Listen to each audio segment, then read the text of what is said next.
동학농민운동을 했는데 제1차 봉기는 안핵사 이용태가 고부농민 봉기 이제 주모자를 색출하고 탄압을 또 시작을 합니다.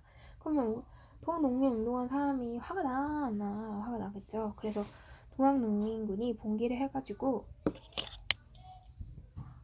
고부를 다시 점령해버립니다. 고부 다시 점령하고 백상에서 4대 강령과 경문을 발표합니다.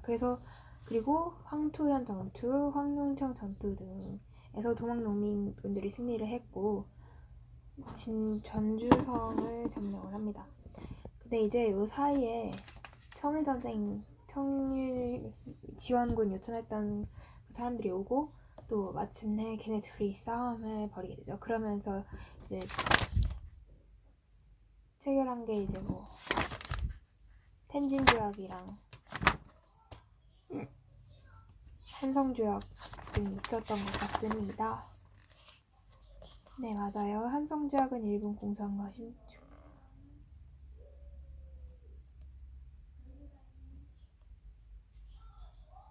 아니야.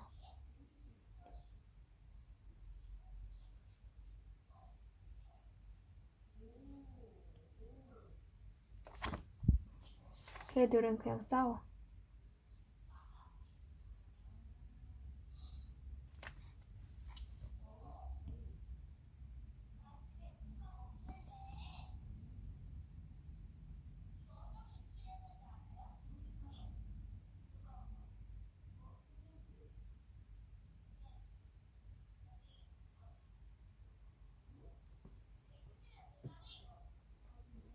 전주하약을 체결합니다. 동학농민군 진압을 위해 정부가 청에 지원을 요청했고 청군과 일본군이 조선에 출병합니다. 결과적으로 경과를 보면 정부와 동학농민군이 전주하약을 체결했는데 정부의 패전개혁 약속과 동학농민군이 자진해 산할 것을 서로 약속을 합니다. 그 후에 동학농민군이 전라도 각지에서 집강소를 설치하고 패전개혁안을 실천합니다. 동학농민군의 패전개혁안은 전문중 사람 판결문에 나오는 패전개혁안 중에 일부이다. 배화안은 전운소, 세국 운송을 담당하는 기관으로 각종 명목의 잡세비, 운송료 등을 징수하는 등 그 폐해가 심각하여 동학농민군을 전소의 혁파를 요구했다. 제2차 봉기 전주하약 체결 후 조선 정부가 청군과 일본군의 철수를 요구하고 일본군이 경복궁을 기습 점령한 후 내정개혁을 강요하고 청일전쟁을 일으킨다. 동학농민군의 재봉기 논산에서 북적과 남접이 합류를 해가지고 서울로 북상을 하고 광주 우금치 전투에서 동학농민군과 일본군과 광군을 패배합니다. 전문중 등 동학농민군 지도자를 체포하고 농민군의 자녀 세력을 진압하죠. 그러니까 내가 전주하약을 체결했는데 청구가 일본군 온 거야. 그래서 일본군은 정말 어이없게 경복궁 기습하고 내정개혁 강요하고 청일전쟁 막 시작한 거죠. 동학농민운동의 성격과 반봉건적이었고 반침략적이었었던 거 기억나시죠? 신문제개혁 등 정치사회개혁을 요구했고 반침략은 일본의 침략과 내정간섭에 저항을 했었다. 이 영향은 동학농민군의 요구가 가보개혁의 일부 반영이 됐고 동학농민군의 자녀 세력이 항일의병운동으로 또 참여를 했다. 가보을미개혁은 동학농민군의 요구로 개혁의 필요성이 대두됐고 조선정부는 교정청을 설치합니다. 자, 제1차 가보개혁은 일본군이 경복궁을 무력으로 진압해서 개혁을 요구하니까 제1차 김웅직 내각이 수립됩니다. 그리고 군국기무처를 설치하고 개혁을 추진을 하는데 주요 개혁 같은 경우는 정치는 국내부를 현실에서 신설하고 육조를 파라문으로 개편하고 과거제를 폐지한다. 경제는 탁지화문으로 재정 일원화시키고 은본위화폐조도 확립하고 도량형을 통일합니다. 사회는 공사노비 제도를 혁파하고 신문제를 철폐하고 공론적 악수 타파하고 조언을 금지하는 쪽으로 이렇게 제1차 가부개혁이 있습니다. 그 기무처 활동을 보면 김홍집을 내각을 수령으로 했고 계약 안건을 심의 의결하는 최고 정책기구를 설치되어 제1차 가보개혁을 주도했습니다. 이 기구를 폐지될 때까지 210건의 안건을 처리하다고 하네요. 제2차 가보개혁은 청일전쟁에서 승기를 잡은 일본이 이겼어요. 일본이 이겨버렸는데 제2차 김웅직 내각을 설정합니다. 김웅직, 박영우 연립내각을 수립하고 군국기무처 폐지합니다. 고종이 국정개혁의 기본강령이 홍범 14조를 발표합니다. 주요 개혁 내용, 정치, 사회, 교육, 내각제도 실시, 파라문을 7부로 개편, 8도를 23부제로 개편합니다. 사회는 재판소 설치하고 지방 간의 사법권 폐지하고 교육은 교육입구 조서 발표, 항성사범학교 관제 등을 마련했고요. 그러니까 그냥 제2차 가부격은 군국기무처를 폐지하고 제2차 기무지대에 들어왔다. 그리고 고종이 홍범14조를 반포했다는 것. 독립서고문에서 홍범14조가 담겨져 있었다. 제3차 갑니다. 을미개혁이라고도 부르고요. 일단 해가 바뀌었어요. 일본이 청일전쟁에서 승리한 뒤 시모노세키 조약을 체결하여 라오딩반도를 차지했고 러시아가 주도한 삼국 간섭으로 일본이 라오딩반도를 청해에 다시 돌려줍니다. 고종과 명성황후가 이걸 딱 알아채고 러시아와 가까운 인물들을 내각 구성하고 일본을 견제하려 했는데 일본이 명성황후 시해버리죠. 그게 바로 을미사변입니다. 주요 개혁 내용은 태양력을 사용하고 견양이라는 영어를 사용하고 단발령을 실시하자 이런 거였는데 단발령에 아주 반발이 심했죠. 그래서 을미의경이 을행하는 계기가 되었다. 가보 을미개혁의 의의 한계. 의의는 갑신정변과 동학농민운동 등에서 제기된 개혁의 요구를 반영했다는 거예요. 또 신문지에 철폐됐고요. 한계는 일본의 강요에 의해 추진되어 일본의 조선 침략을 아주 용이하게 만들었고요. 상공업 진흥 및 국방력 강화 같은 개혁에는 소홀했습니다. 독립협회에 나왔습니다. 독립협회는 어떤 활동을 했는지, 아간파천 직후의 상황은 어땠는지, 독립협회 창립과 활동, 해산, 의회와 관계에 대해서 알아보도록 하겠습니다. 먼저 아간파천 직후의 상황을 보면 한반도를 둘러싼 러시아와 일본의 대립이 지속됩니다. 러시아를 비롯한 열강 침략들도 계속 가속화되고 있고요. 독립협회에 대한 창립과 활동을 보면 창립 과정은 이렇습니다. 미국에서 귀국한 서재필이라는 사람이 정부의 지원을 받아 독립신문을 창간합니다. 그 다음에 독립협회를 창립하죠. 자주국권, 자유민권, 자강개혁을 보급하려고 민중의 정치적 의식을 고취하려 노력했습니다. 모금을 통해 독립모금 건립했고 강연회, 토론회 등을 통해 민중을 많이 개봉시키려고 했습니다. 자주국권 운동은 고종이 다시 황공할 것을 요구하고요. 러시아의 저령도 주차 요구 저지하고 만민 공동회를 개최하여 러시아의 이권 침탈을 저지하였습니다. 자유민권운동은 법률과 재판에 의한 신체의 자유와 재산권 보호 운동을 전개하였고요. 언론 출판 집회 결사의 자유 주장합니다. 이게 바로 자유민권운동. 자강개혁운동은 강해지자는 말이에요. 관민공동회를 개최하여 헌의 6조를 결의합니다. 이게 바로 고종의 제가고요. 의회 설립운동 전개하고 고종이 중추원을 의회 형태로 개편하는 등의 중추원이 여기서 나오네. 개편의 형태로 관제를 발표합니다. 중추원 관제 개정. 중추원 관제와 관련된 것이다. 제3조 의장은 태양표께서 칙령으로 제소하시고 제3조로 의관 중 절반을 독립협회 측에서 선출하기로 했다. 이는 정부가 독립협회 주장을 받아들인 것으로 민의 국정에 반영하려는 점에서 의의가 있다. 이는 정부가 독립협회 주장을 받아들인 것으로 주목할 점은 제3조로 의관 중 절반은 독립협회 측에서 선출하기로 했다. 이는 정부가 독립협회 주장을 받아들인 것으로 민의 국정을 반영하려는 점에서 의의가 있다. 해산합니다. 안타깝게도 배경은 독립협회의 영향력이 커지자 위기의식을 느낀 보수 세력이 독립협회가 공화정을 추진한다고 모욕했고 고종은 그걸 믿고 해산 명령 내려요. 날 만민공동회를 개최하여 정부 조치에 항의하려 했는데 한국협회가 이제 열려가지고 만민공동회 습격하고 만민공동회 강제 해산합니다. 그래서 독립협회 해산하고요. 의의가 있습니다. 열강의 침략로부터 국권수호 운동을 노력했다. 또 자유민권 신장에 기여를 했고 민주개몽을 통한 근대화 운동이 전개되었다. 열강의 침략적 의도를 제대로 간파하지 못했다. 대한제국과 강무개혁입니다.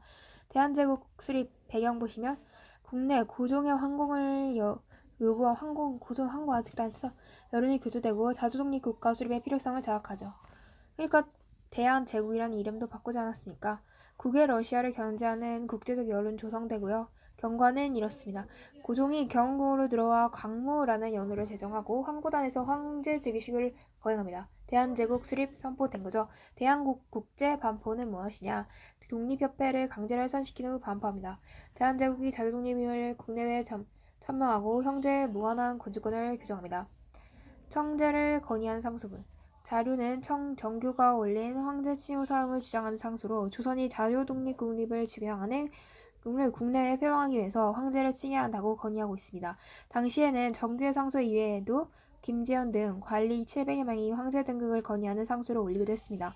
광무개혁 특징 구본신참 원칙에 따른 잠재적 개혁 표방 내용은 이래요. 정치, 국내부를 확대하여 황제권 강화하고요. 군사 원습을 설치하여 황제가 군대를 통솔합니다. 경제 왕정 사업을 추진하고 재정 수입 증대를 목적으로 토지 측량 및 소유자 조사하고요. 토지 소유자에게 지게를 발급합니다. 정치는 국내부를 그러니까 광무개혁은 구본심참의 원칙을 따라 점진적 개혁을 하는 건데 구본심참이 뭐냐? 옛것을 근본으로 하고 새로운 것을 참작한다 라는 뜻이에요. 내용은 뭐냐면 국내부를 확대하여 황제권을 강화시키고 자 그거는 그 정치적인 부분이겠죠. 군사는 원수부를 설치해서 황제가 군대를 통솔하게 하고 경제는 왕정사업을 추진합니다. 양조사업이 뭐냐면 재정 수익을 증대를 목적으로 토지를 측량하고 소유지를 조사하고 또 소유자에게 지게를 발급하는 거죠.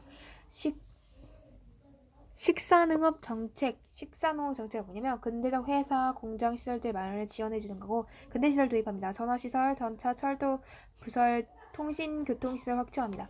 교육, 기술, 실업교육을 강조하고 유학생 파견합니다. 성격은 이렇습니다. 의, 자주독립 근대화를 지향하고 외세의 간섭을 배제하고자 한 자주적 개혁.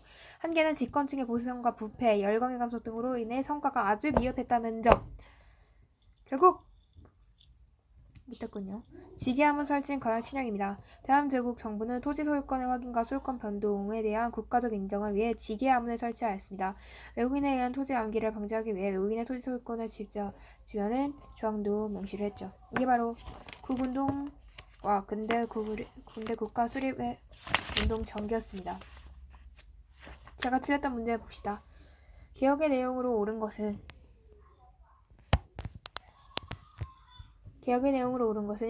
일본군이 경복궁을 무력으로 점령하고 강요한 개혁에 대해 말해보자. 경복궁을 무력으로 진압한 건 1차 가부개혁이 아니라 2차 가부개혁일걸. 바로 이쪽에 있었던 제2차 봉기.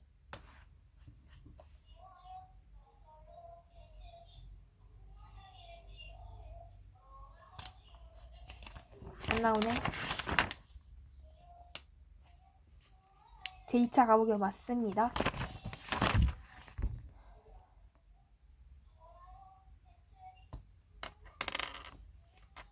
음...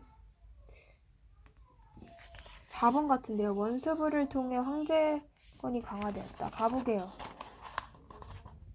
다시 읽어보도록 하겠습니다. 청일전쟁에서 승기를 잡은 일본이 제2차 김유진내각, 김영우 방영 연립내각을 수립하고 군국기무처를 폐지하는 사건이죠. 고종 1차의 가부개혁 때 군국기무처 활동했는데 이렇게 막아버리는. 제1차 가부개혁 때 신문제가 철폐됐어요. 고종이 국정개혁 기본강령이 혼봉 14조를 같이 발표했던 것이군요. 그럼 황제도 아니고 가거제가 폐지된 것 같지도 않고 오근영이 이영을 취하던 것도 아니고 중천을 의회식으로 가는 것도 아니고 이건 나오지 않은 내용인 것 같습니다.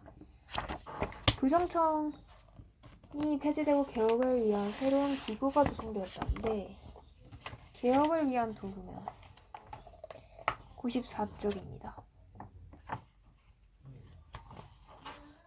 34쪽에 7번.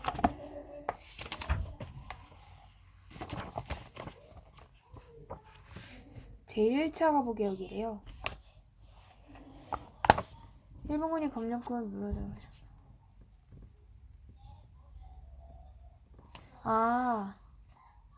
그러네. 전조약 다음에 이제 무역으로 진압을 하고 제1차가 그래도 중요하겠네요. 여기 뭔가 주요 개혁이 많으니까.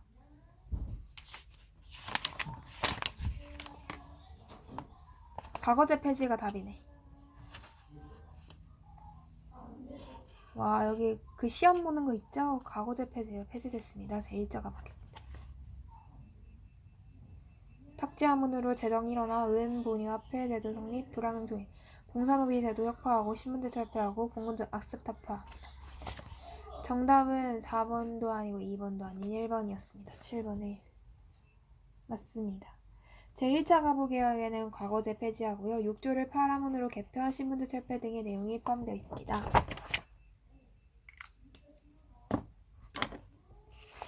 제시된 제1대와 제1차 가부개혁과 관련된 내용이다. 전주화역 체결로 조선정부는 청과 일본의 철수를 요구했으나 일본은 경복궁을 무력으로 강제 점령하고 개혁을 강요했다. 조선정부는 교정청을 폐지하고 김웅집을 중심으로 긴급기무처를 조직하여 제1차 가부개혁을 전개했다. 대화에서 일본군이 경복궁을 무력으로 진압하고 강요한 개혁, 새로운 기구, 과부의 재가 허용, 공사노비 제도 혁파 등을 통해 밑줄 친 개혁은 제1차 가부개혁임을 알 수 있다. 제1차 가부개혁에는 과거제 폐지, 6조를 파란문으로 개편, 신분제 철폐 등의 내용이 포함되어 있다.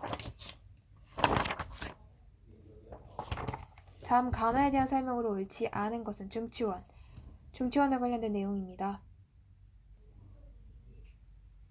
간은 중치원이 나오니까 가부개혁인데 제1차 맞나?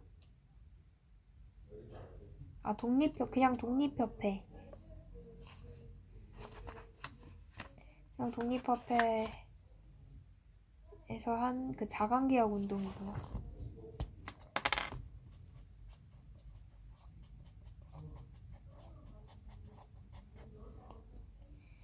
대한국은 이거는 홍범 14조.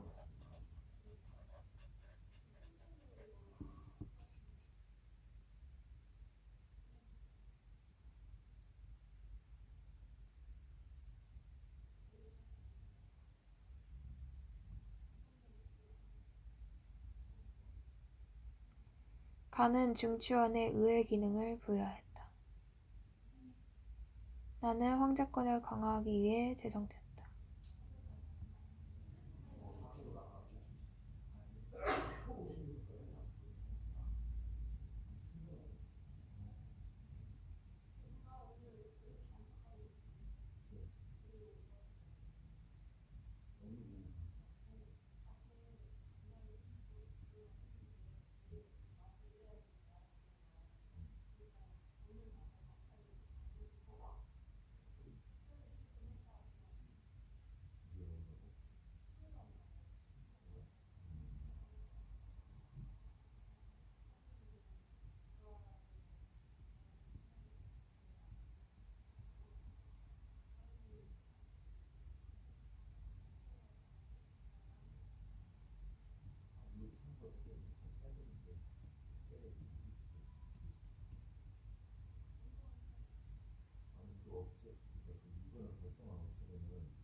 간은 아니고.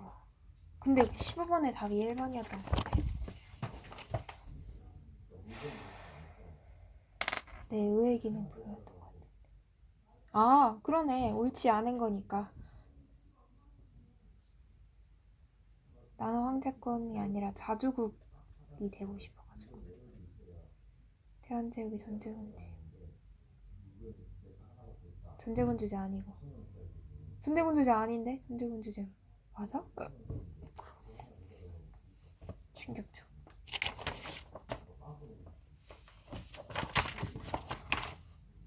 네, 그렇습니다. 10번의 답은 1번이거든요. 갑신정변 과정에서 제기된 건 아니거든요. 갑신정변은 전에 나온 얘기예요. 전이 좀 어렵긴 했죠. 갑신정변 한번 읽어볼게요. 이무곤란 이후 청의 내정 간섭으로 정부의 개화 정책이 후퇴하면서 급진개혁파의 불만이 보도됩니다. 그래서 우정총국관과 우정총국 사건.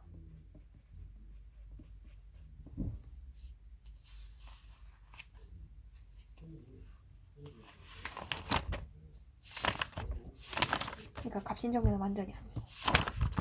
그러면 대한제국이 전제군주제 그거는 맞대요. 전제군주제가 뭔지 모르니까 틀렸고요.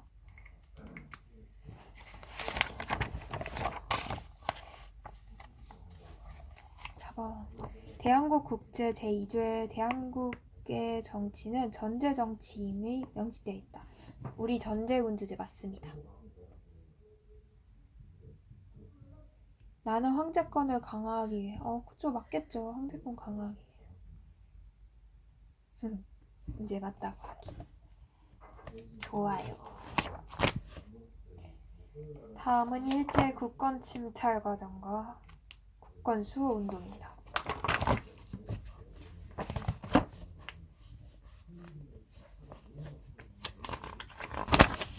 근데 아침에 한국사 한 것 같은 느낌이 들지 왜?